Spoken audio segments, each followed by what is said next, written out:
my net 'n guns, as ons internet soeke dips vangs, waarsku my net, dan kan ek maar oorgaan op data. Maar dan, as dit hou, dan hou dit. Kom ons bid saam. Hemelse Vader, baie dankie vir u wonderlike genade, dat ons nou weer saam aanlyn Bybelstudie kan doen vanaand, en dankie dat ons kan weet dat u vir ons oneindig lief is, en dat daar aan u liefde geen einde is nie. Dankie vir die genade wat ons deur Jesus Christus ontvang. Here Jesus, baie dankie dat u die Gees vir ons gestuur het, om ons te lei en te leer. Ons maak staat op u leiding. Amen. Goed, julle, ek het bietjie, soos ek in die WhatsApp gesê het, navraag gedoen. En dit het op die ou end by Filippense uitgekom. Soos in die verlede gaan ek lees uit die 2020 vertaling, dis maar net omdat dit baie naby aan die Grieks is. En julle kan maar enige vertaling volg.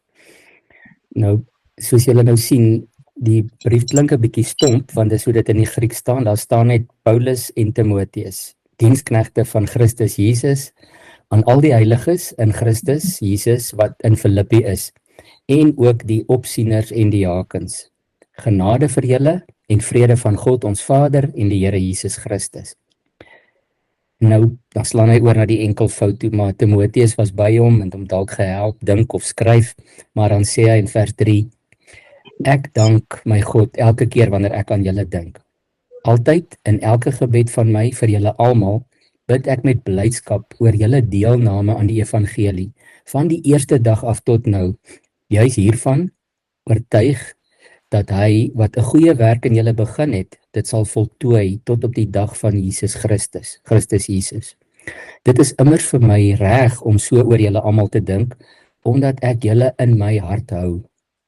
Wat my gevangenskap, sowel as die verdediging en bevestiging van die evangelie betref, deel julle almal saam met my in die genade, want God is my getuie, hoe ek met die innigheid van Jesus Jesus, intens na julle almal verlang.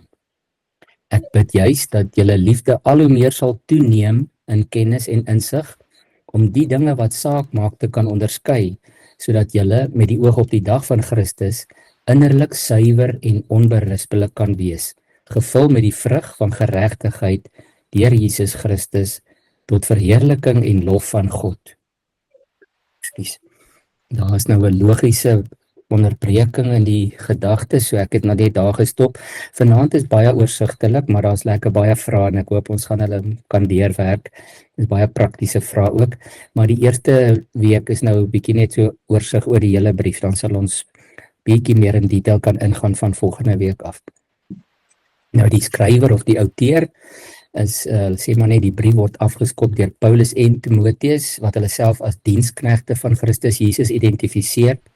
En alhoewel Timotheus as medeskrywer of medesender of stuurder van die brief genoem word, is Paulus die primêre outeur. Wat merkwaardig is dat hy nie sy apostoliese gesag hier beklemtoon nie, maar eerder sy rol as 'n diensknegt of 'n slaaf van Christus. En van die ander briewe sal hy eers sê hy's 'n apostel, en in van die briewe verdedig hy so 'n bietjie sy apostelskap, want hy was nou nie een van die 12 oorspronklik is nie, maar in hierdie brief sê hy sê hulle is diensknegte. So die brief se ontstaan en plek is een van Paulus se sogenaamde gevangenskapbriewe, en vers 7 maak hy direk melding van sy gevangenskap, sowel as die verdediging van die evangelie. Nou daar word algemeen aanvaar dat Paulus hierdie brief geskryf het terwyl hy onder huisarrest in Rome was. Die rede daarvoor is Paulus het dubbele burgerskap gehad. Hy het burgerskap van Israel gehad en van Rome.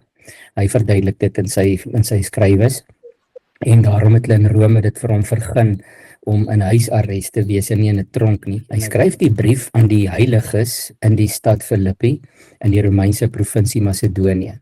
Hierdie was die heel eerste kerk wat Paulus in Europa geplant het. Mens lees dit in Handelinge 16.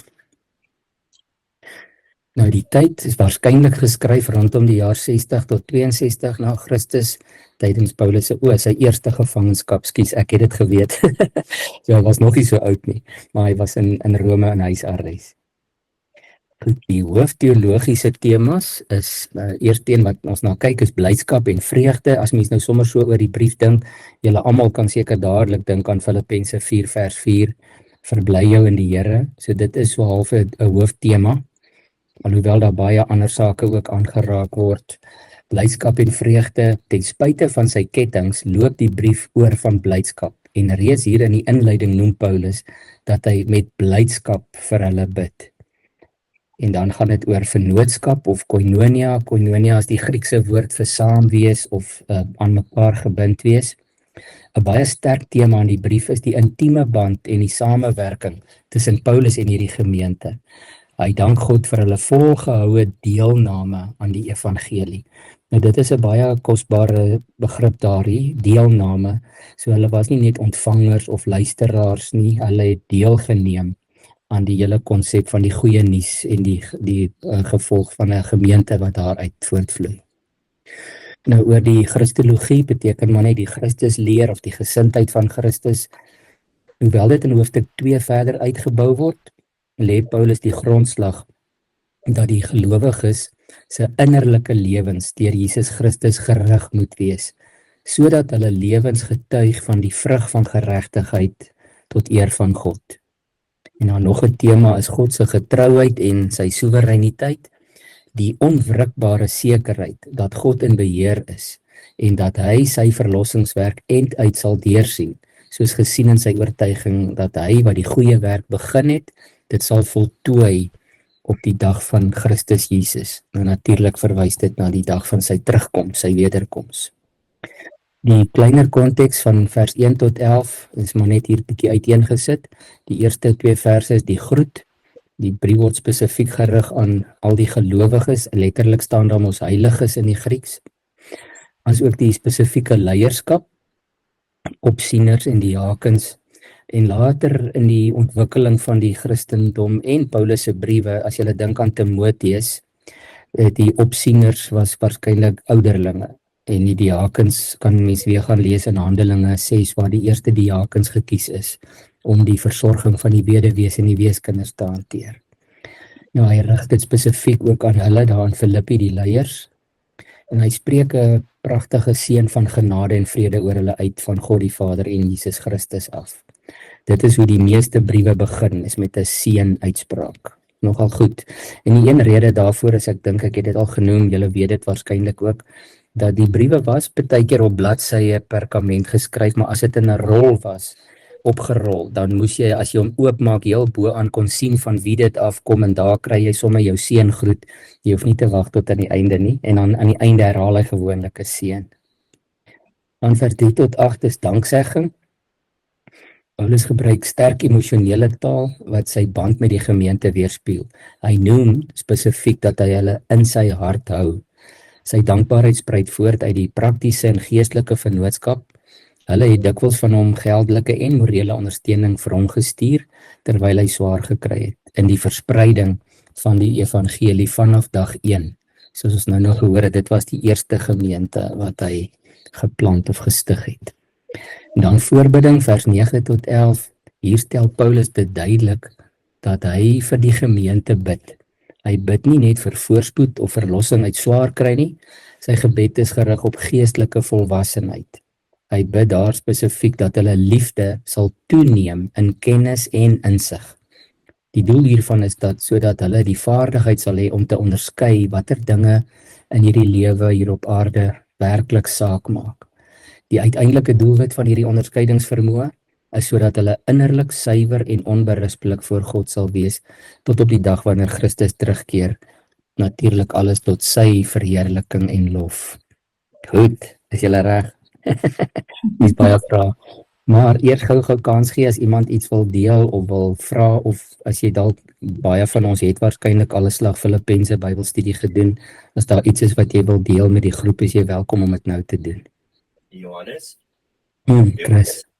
Sorry, net 'n vinnige vraag.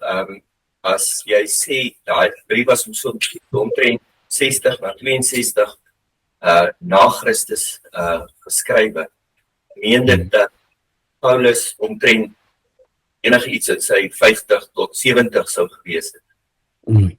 Ja, jy's reg. Waarskynlik nader aan 50, want die algemene mening is dat hy was so klein bietjie jonger as Jesus, nie baie nie, 'n jaar 2, 3 miskien. So nou na 33 tot by 60 het hy nog 30 jaar by sy lewe gesit. So ja, hy was tussen 50 en 70. Sorry, dat my ander vraag is, as ons sê na Christus, meen dit van Christus se geboorte af, of beteken dit Christus se sterwe? Ja, van sy geboorte af, van hulle het in die kerk destyds dit die jaar 0 gemaak. Nou tegnies gesproke was daar 'n berekeningsfout, maar dis nie die einde van die wêreld nie. Waarskynlik is Jesus Christus gebore enigiets tussen die jaar 2 voor Christus en 4 voor Christus. Hulle het net 'n berekeningsfoutjie gemaak en al die eeue so aangehou. Dit was nie 'n krisis nie, is nou ook nie 'n krisis nie, maar met baie navorsing en goeie argeologiese ontdekkings het hulle agtergekom dat die jaar waarin die kindertjies doodgemaak is deur Herodes was vroeër as wat hulle altyd gedink het die jaar 0 was.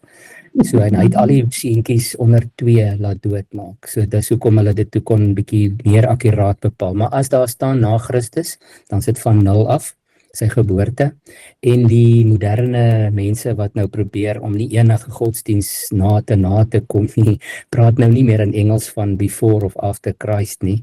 Hulle praat van CE, Common Era, maar dit begin ook maar daar by 0. Hulle gaan nie wegkom van 0 af nie. Nog iemand? Ja, jy te vra, want onthou as jy 'n vraag het, is daar waarskynlik 2 of 3 van ons wat dieselfde vraag het, en net nog nie gevra het nie. Louis. Johannes, ja, dankie, naand almal. So, as jy praat van huisarrest, so hy was glad nie in die tronk gewees nie. Hy was ander tye in die tronk, maar hierdie keer is dit nogal duidelik dat hy in huisarrest was. Hy skryf ergens daaroor en mens kan dit aflei oor die baie hulp wat hy gekry het ook. Die gemeentes het vir hom goed gestuur wat hy nie sou kon ontvang as hy in die tronk was nie. Okay. Ek wil ons met sommer lekker bietjie gesels. Julle hoef nie 'n hand op te steek nie. Julle kan sommer net as daar 'n gap is, dan kan julle hom vat. Maar as julle wil deel bietjie, wat is jou gebruikelike manier om vir jou vriende hallo te sê? En hoe vergelyk dit met die manier waarop Paulus groet?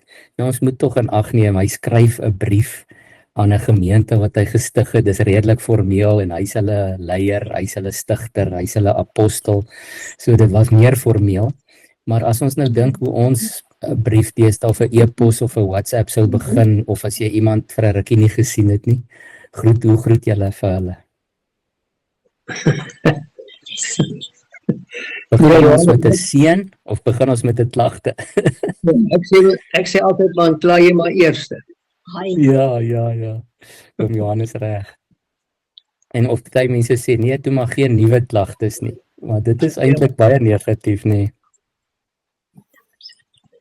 Johannes, ja, ek het hier 'n paar aantekeninge gemaak. Daar's sekere vriende wat jy groet met 'n waai en jy lag vir hom.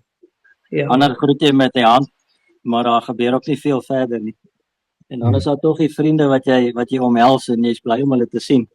Nou gewoonlik is hulle die ouens wat jy al meer 'n pad gestap het of wat eers in jou lewe 'n seisoen wat jy 'n pad gedeel het met hulle. Maar ek dink soos 'n ou dink nou maar oor die vraag, want ou groei nou geestelik en dan dink jy maar hoe spreek jy mense aan? Hoe spreek jy die seën oor hulle uit en guns en vrede en liefde? En dan dink ek partykeer sê ons dit waar ons besef nie wat se kragtige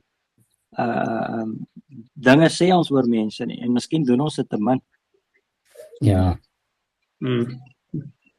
Ja, ek dink die vraag kom eintlik ook daarop nie. Jy's reg, Louis, daar's maar die verskillende grade van groet.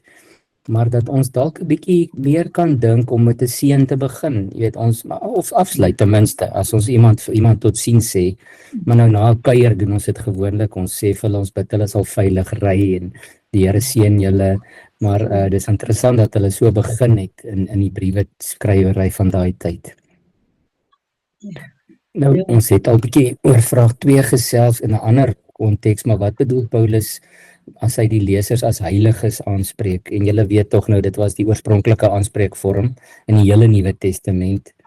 Ergens in Handelinge, ek kan nou nie uit my kop uit onthou nie, ek weet dis by Macedonië, ek dink is daar by Handelinge 10 of 12 rond, dan staan daar, van daar af is die gelowiges of die heiliges vir die eerste keer Christene genoem. Maar die aanspreekvorm, al die briewe is heiliges. Hoekom dink julle is dit so? Ja, Jy neem maar aan. Hulle is heilig, is hulle glo Ja. goed, hè. Ja.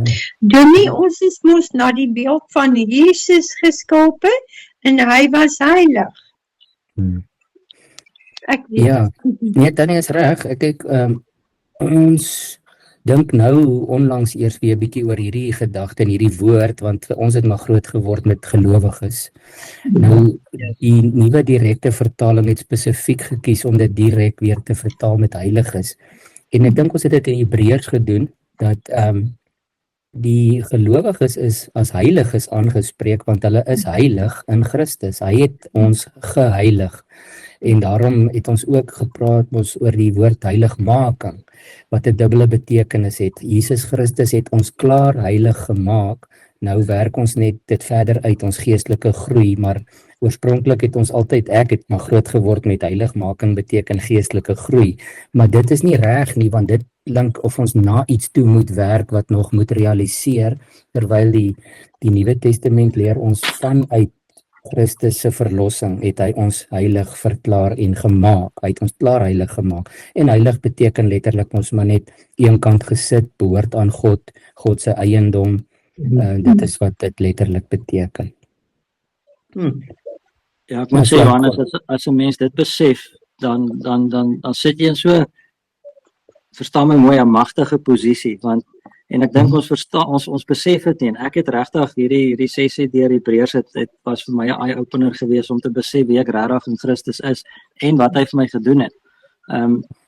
Maar net om terug te kom na die brief toe, ek dink hy skryf dit aan die gemeente, en 'n gemeente, alhoewel almal heilig is, het hulle ook hulle foute gehad, maar hy fokus nie eers daarop nie.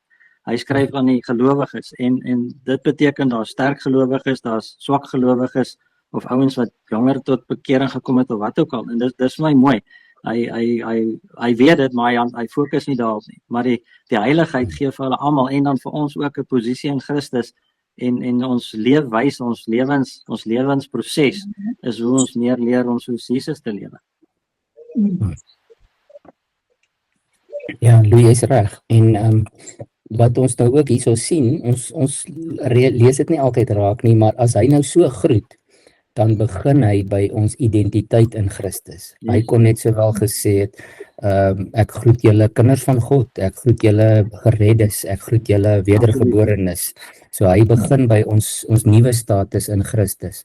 En daarom, dit is ons stand, dis ons status. Die foute sal hy nog aanspreek, maar hy begin nie, soos jy sê, hy begin nie by ons swakhede en ons foute nie. Maar dit is my die mooi daarvan, ekskuus Johannes, dit is my die mooi daarvan dat dit is wat Jesus vir ons gedoen het, en ons moet dit net besef dat ja, ons het nog foute, maar ons leef klaar in daai oorwinning, ons is klaar heilig. Ek dink hy ergens in die Ou Testament dat hy sê, hy trek ons 'n kleed van geregtigheid aan. Ons het dit klaar, hy het dit klaar aangetrek, ons hoef niks nog aan te trek nie, en so moet ons lewe ook. Ja, ons werk vanuit daai hoek, nie na hom toe nie. Ja. Die derde vraag is nou eintlik maar voor die hand liggend, so ons hoef nie lank daarby stil te staan nie, want dit vra maar net, hoe word die onbybelse betekenis van die woord heilige of saint, wat in die wêreld en in sommige kerke verkeerd aangewend word, nou hier by Paulus reggestel. Nou ons het klaar 'n bietjie gepraat oor hoe dat Paulus dit reg hanteer, maar verstaan julle hoekom hy sê die wêreld en sommige kerke hanteer dit verkeerd? Ek dink, Johannes, ekskuus, jy het dit nou genoem, dit in die wêreld klink dit asof ons nog moet werk na 'n posisie toe, of 'n rang ergens in die kerk. En eintlik het ons dit klaar. Ons jy het dit nou genoem, ons primêre identiteit is in Christus. Ja, jy weet Johannes, daar is mense wat sê, as jy praat van heilig is, dan sê hulle man, jy is nie heilig nie. Hulle erken dit nie. Ja, nee, oom Johan, julle is albei reg. Ons weet dit nou, maar partykeer het mense gedink, heilig beteken jy dink jy's bietjie beter as ander. Maar dis hoekom hulle sê nee, jy is nie heilig nie. Maar dis nie wat dit beteken nie.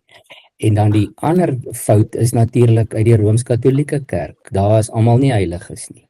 Daar word jy na jou dood eers tot 'n heilige verklaar, mits jy daar getuies is dat jy 'n wonderwerk gedoen het in jou lewe. dan mag jy eers tot 'n heilige verklaar word na jou dood. En dit is glad nie wat die Nuwe Testament ons leer, dat dit iets is wat iemand na die tyd vir jou toeken, soos 'n postmortem trofee wat jy dan ontvang nie. Dit is ook verkeerd.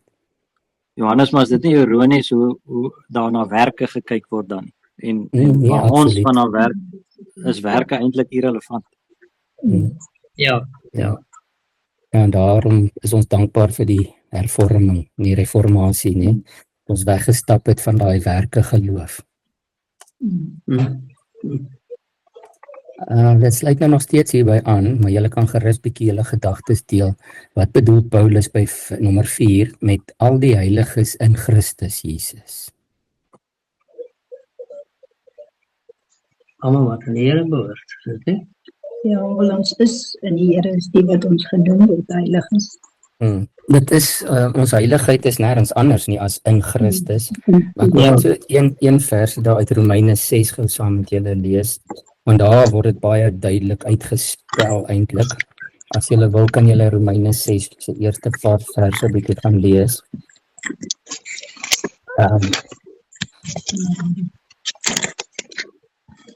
Romeine 6 vers 2 sê, hy vra eers in vers 1, wat sal ons dan sê? Sal ons in die sonde bly voortleef sodat die genade kan toeneem? Dan begin vers 2 so hy sê, hoegenaamd nie. Ons wat die sonde afgesterf het, hoe kan ons nog langer daarin bly leef? Of weet julle nie, dat ons wat in Christus Jesus ingedoop is, in sy dood ingedoop is nie. Deur die doop is ons dus saam met hom in die dood begrawe, sodat net soos Christus deur die magtige heerlikheid van die Vader uit die dood opgewek is, so ook ons 'n nuwe lewe sal lei.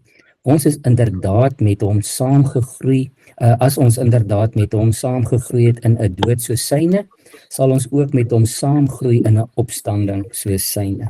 So daar kan julle gerus bietjie weer gaan mooi lees en sommer in ander vertalings ook, waar Paulus nou mooi verduidelik dat ons en dis ek wil nie oor die doop praat vanaand nie, maar dit is ook 'n wanopvatting van baie gelowiges dat die meeste kere wat Paulus oor doop praat hy nie oor die water nie.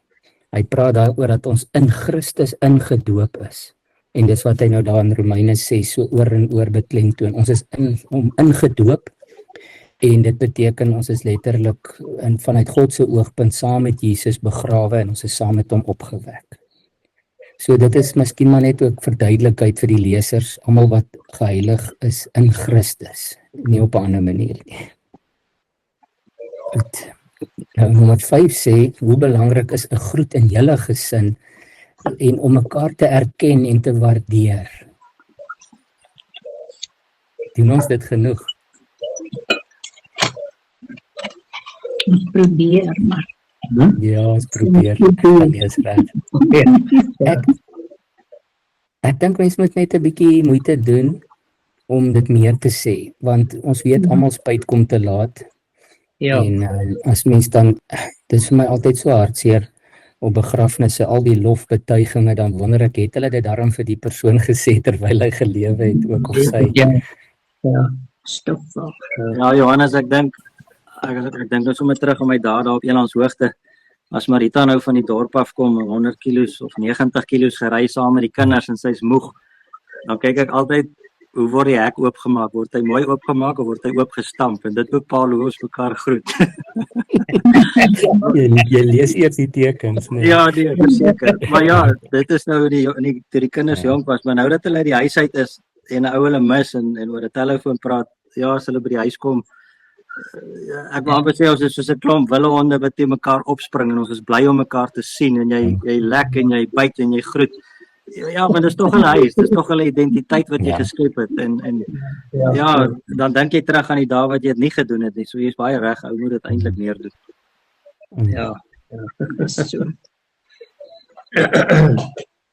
Ek het nou onlangs weer 'n bietjie verfrissingskursus bygewoon en dit gaan onder andere oor kommunikasie in 'n huwelik. Maar daar het een mooi ding vir my weer uitgekom, maar dis nou ongelukkige lelike anglisisme. Maar daar praat hulle van om jou maat te valideer. to validate your spouse. Want hulle sê ons sê nie genoeg vir mekaar waarskynlik. Ek sê nie almal doen dit nie. Om vir iemand te sê maar ek wil net vir jou sê ek sien jou waarde, ek sien jou raak, ek sien jou menswese raak. En dit het toe ook gegaan oor sê nou maar 'n konflik of misverstand dat iemand dan kan sê ek dink dan sommer net 'n voorbeeld, ek het swaar gekry of ek het sleg gevoel toe jy dit en dit gesê het en dan kan die ander een natuurlik nou reageer en sê ek hoor jy sê vir my en ek hoor jou en dan moet 'n mens verder gaan deur te sê ek kan ook dink dat jy ook nog so en so gevoel het om te wys jy probeer regtig in daai persoon se skoene kom, maar dan het hulle nou die woord valideer gebruik daarvoor.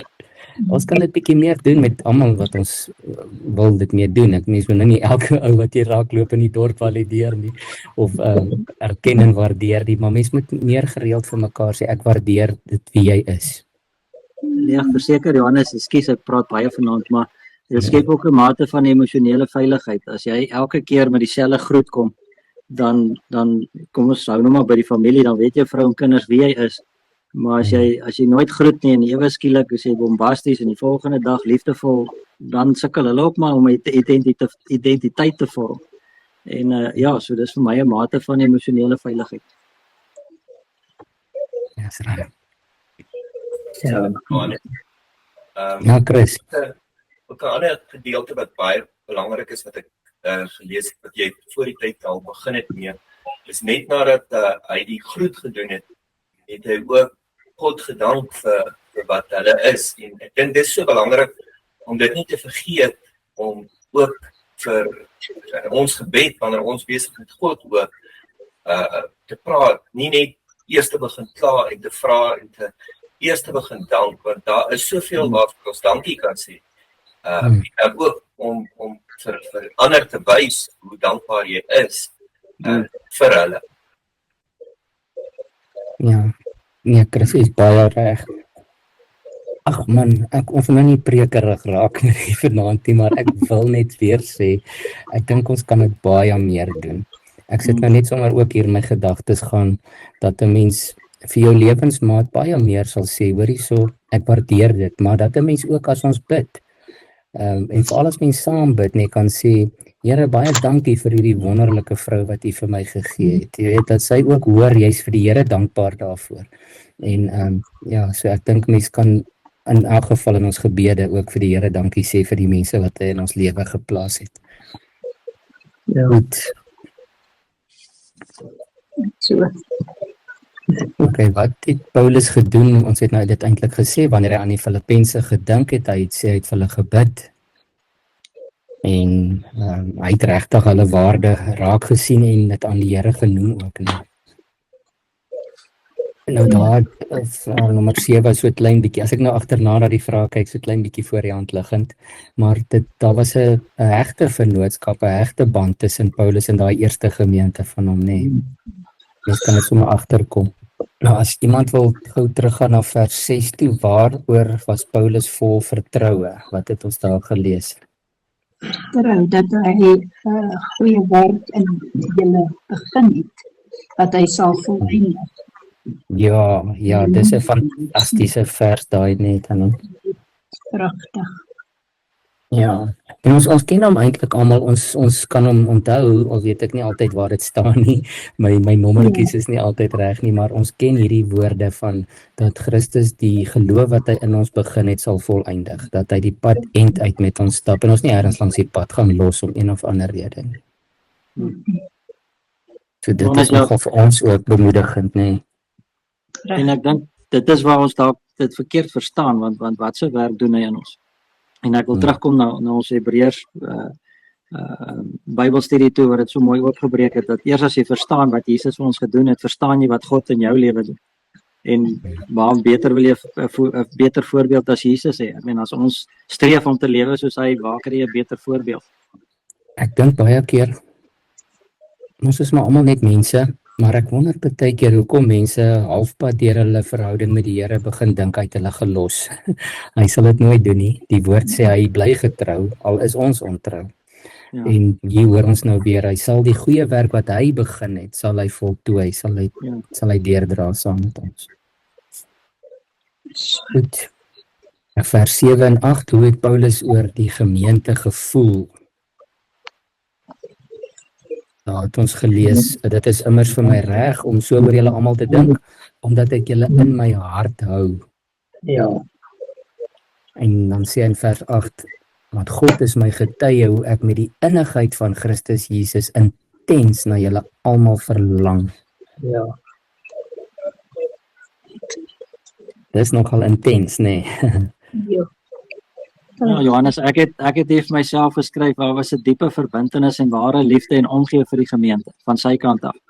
Alhoewel hulle ook goed vir hom gedoen het en vir hom gebid het en deel was en deelgeneem het, was daar hierdie verhouding geweest en hy het amper hierdie hartseer verlange na sy gemeente gehad. Hy het daai intimiteit gesoek. Ja. Ja, en hy was nie skaam om vir hulle te sê nie. Ja, Ek dink presies, as want daar was 'n wederwysige verhouding, 'n lewendige verhouding. Ek dink Ons sê vandag, Ja, sê maar. ekskuus nee, ek het net 'n Ja, sê. vraag gevra. Hoe draak mense my hart vandag? Draak hulle my hart of draak hulle in my agenda? So weet waaroor gaan dit? Stel jy regtig belang in die ander persoon in die gemeente of weet is jy maar net daar vir 'n werkende toestand of iets? En ja, dan moet ou 'n bietjie introspeksie gaan doen rondom medegelowiges in jou gemeente. Ek meen, ek ken die helfte van my gemeente ken ek nie eers. Ja. Ja, dit is ongelukkige realiteit, nee. Ek dink ons doen dit dalk op ander kreatiewe maniere, maar dat 'n mens bietjie meer, al is dit dan net vir jou familie en beste vriende sal sê, ek hou jou in my hart. Dis mooi gesê, nee. Okay, nommer 10 sê, waarvoor het Paulus gesê dat hy bid? Ag, dit staan in vers 9, dis vraag nommer 10. Hy sê, ek bid juis dat julle liefde al hoe meer sal toeneem in kennis en insig.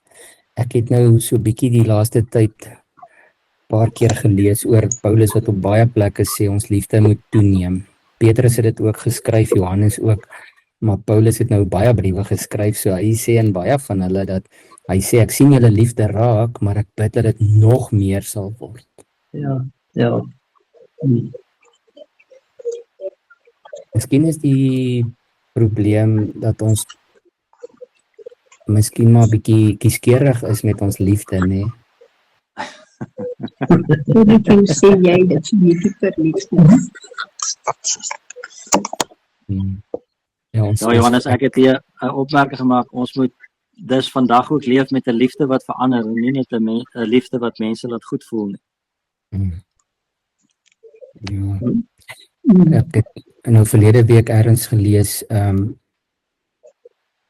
ek het die kerkraadsvergadering ook so geopen met van hierdie liefde wat moet toeneem verse.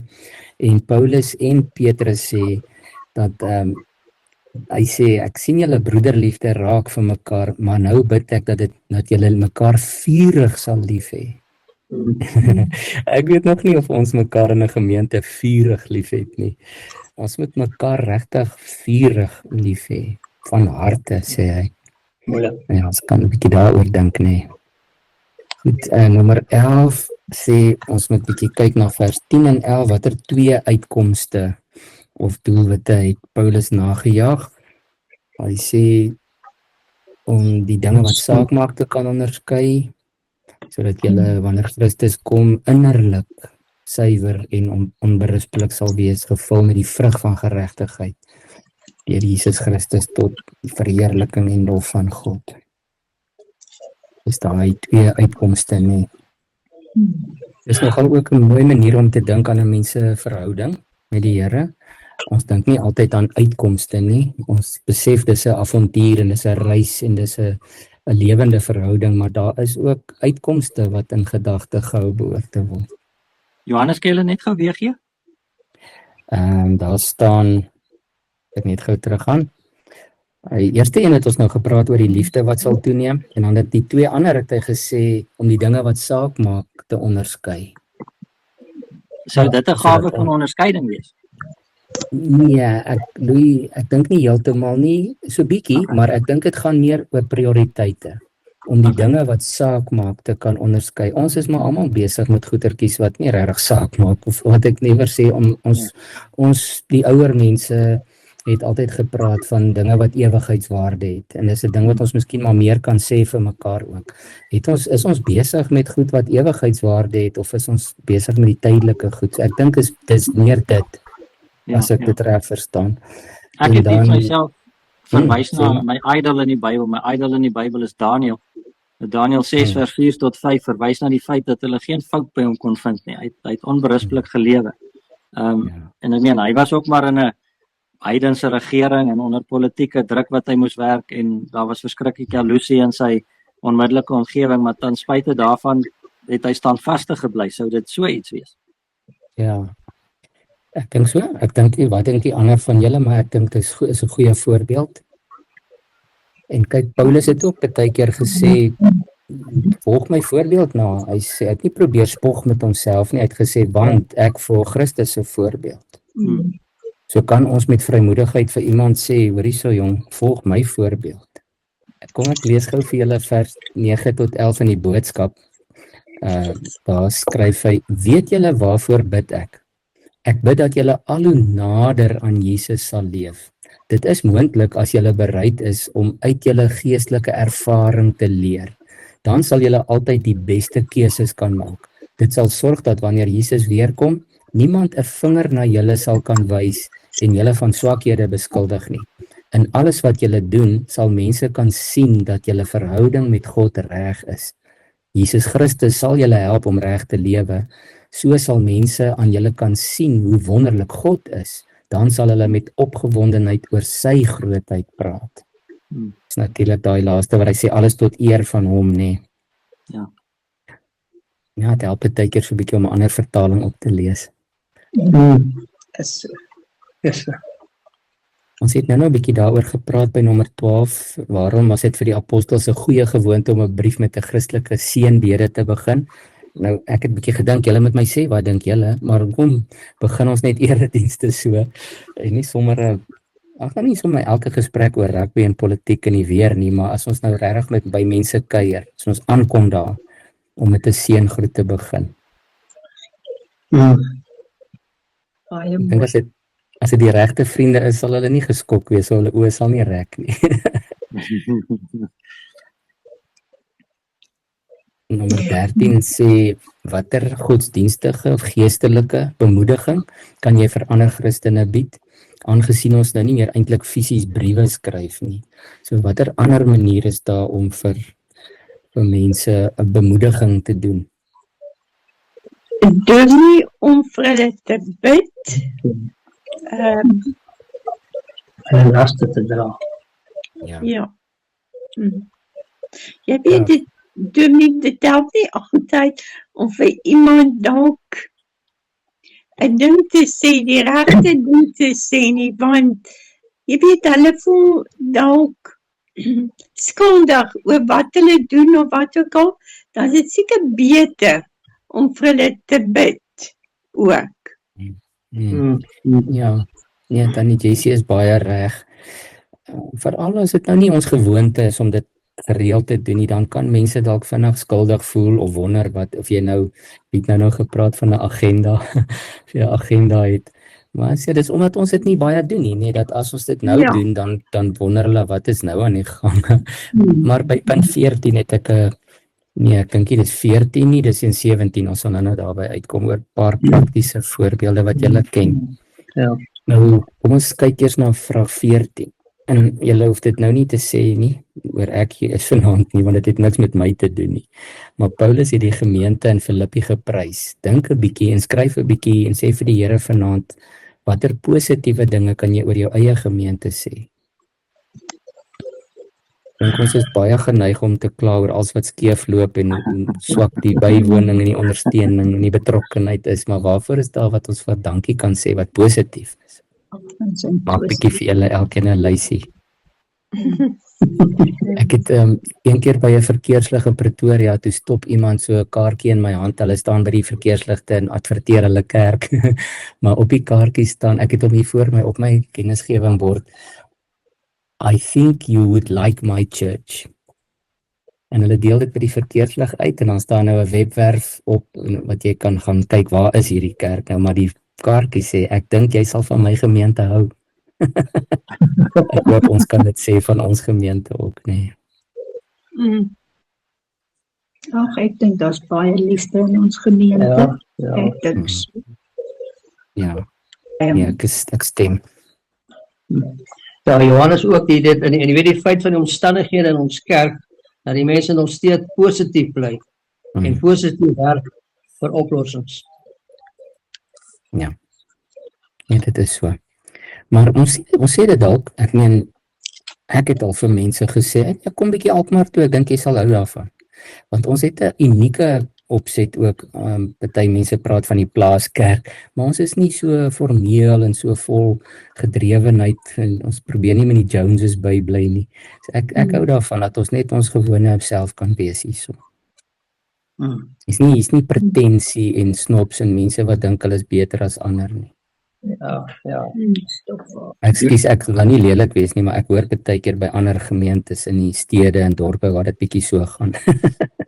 Dan sit maar net opnuut weer dankbaar vir Alkmaar. Ek byt maar op my lippe, Johannes, geen antwoord. Ek moet bieg, Johannes, ek het die laaste tyd was ek baie negatief teenoor ons gemeente en ja, daar's eintlik so baie positiewe goed. Ek dink my grootste frustrasie kom uit dat 'n ou weet dat almal wat daar sit word nie bereik nie en die ouens wat daar sit het probleme. Nou ek sê nou nie ek is nou die perfekte mens nie, maar hoe bereik jy hulle? Hoe kry jy op 'n punt waar ouens deelneem en deel? Weet ons mannegroepe, ons is 500 mans in die kerk, daar's 7 wat dit bywoon.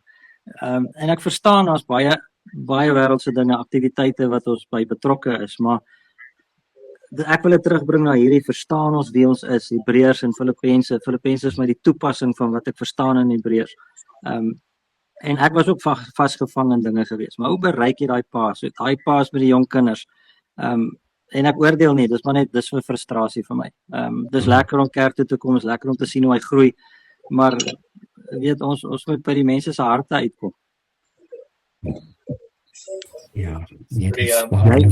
Jy weet nou van die afgelope mannekamp wat ons gehad het. Daar's soveel seer. Die manne is doelloos, hulle is frustreerd. Hulle doen maar wat hulle doen en hou hulle braais en kyk rugby, maar hulle is net doelloos in die lewe. Hulle het geen doelwit in die lewe en dan praat ek nou geestelike doelwit nie. Ek dink ons hele leefwyse het so verwronge geraak in die wêreld en ja, Johannes, jy hoor my, ek's opgewonde oor Hebreërs se storie want ek verstaan dit en dis ook wil leef. Ek wil amper sê jy het dit nou gesê, hoe leef ons daai passie wat ons uitlewe? En dit gaan nie oor ons nie. Hulle sien Jesus se liefde, hulle sien Jesus se nederigheid. En dan kom manne met jou praat en Tannie Jessie het nou gesê ja, ons moenie te reguit met die manne wees nie, maar daar's boetas wat kom praat en dan moet jy nou maar 'n sonde noem. Dit is ongelukkig so. Dis die harde werklikheid van waarmee ons besig is. Ek dink ook mens kan dit meer doen. Ek is nogal een wat op die man afgaan. Maar jy weet, selfs my broer het al vir my bietjie gesê, Kai, jy weet, jy preek. Jy moet my op 'n ander manier, maar jy weet, hy het ook veel kinders gehad, hy weet meer daarvan as ek. En maar jy weet, jy kry mense wat jy sommer weet. Jy weet, jy ken hulle, of jou familie of vriende, moenie praat nie, gaan bid, en regtig die Here sal hom aanraak. Kan jy sê, Johannes het vir ons in die begin gelees van Paulus se apostoliese gesag, wat hy nie gebruik het nie, so ja, daar seker maar 'n tyd en plek vir alles. Ja, nee, ja, Nee, dis waar. Louis, net vinnig een, ek dink ook baie keer 'n mens moet waarop jy jou fokus plaas, want dit is so maklik om te fokus op nommers en op geld en op al die dinge en die eerste die dankbaarheid vir dit wat hy al reeds vir ons gee.